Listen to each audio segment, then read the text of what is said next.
আসসালামু আলাইকুম। মানুষ মরে যাবে, মাটির সঙ্গে মিশে যাবে, কিন্তু তার নৈতিক চরিত্র, আদর্শ পৃথিবীতে বেঁচে থাকবে। আপনার আমরা যখন লেখক পীর আতাউর স্যার, উনি সুখের সন্ধানে বইটা দেখছেন,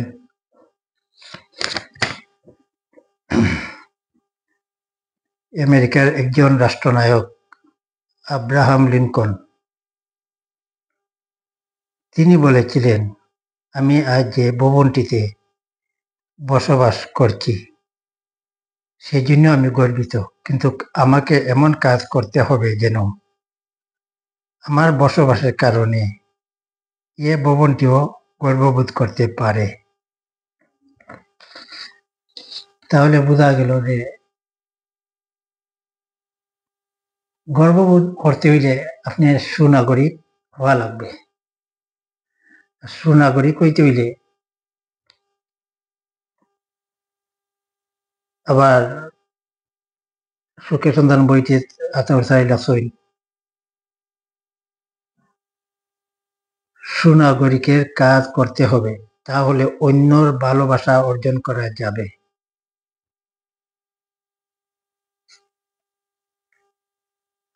এখন সুনাগরিকের কাজ করতে হইলে আমাদের সমাজে প্রথম অসৎ চরিত্র যারা আছে তাদের কাছ থেকে আমরা বিরত থাকতে হবে, এবং তারা যদি কোনো ধরনের আমরা মুখে প্রতিবাদ না করতে পারি, অন্তর দিয়ে ঘৃণা করা উচিত। কিন্তু মানুষ, অনেকে মহিলা হোক পুরুষ হোক, মানুষের তার সৌন্দর্য দিকে তাকায় না, এটা ভুল ধারণা। তার সৌন্দর্য বড় নয়, অন্তরের সৌন্দর্য যদি ঠিক থাকে তাহলে সে অনেক বড় গুণীজন, এবং সৃষ্টিকর্তাও তার উপরে সন্তুষ্ট থাকেন। তাই অন্তরের সঙ্গে মিল থেকে যাতে আমরা জীবনে চলাফেরা করতে পারি এবং দিন দুঃখী দরিদ্র মানুষকে